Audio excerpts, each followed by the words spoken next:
दिल्लीतील जंतर मंतर येथे नीट परीक्षेतील कथित गैरव्यवहाराविरोधात आंदोलन करणाऱ्या विद्यार्थ्यांवर झालेल्या लाठीचार्जाच्या निषेधार्थ भारतीय शेतकरी कामगार पक्षाचे शेकाप अलिबागमध्ये आंदोलन करत केंद्र सरकार विरोधात जोरदार घोषणाबाजी केली।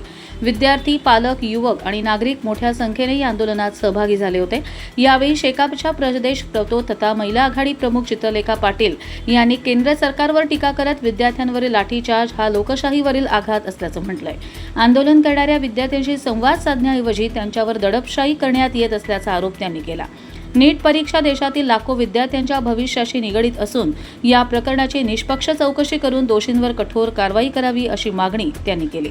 शिक्षण मंत्री धर्मेंद्र प्रधान यांनी या प्रकरणाची नैतिक जबाबदारी स्वीकारून राजीनामा द्यावा, तसेच शिक्षण व्यवस्थेत पारदर्शकता आणि विश्वास निर्माण करण्यासाठी केंद्र सरकारने तातडीने पावले उचलावीत अशी मागणी यावेळी करण्यात आली।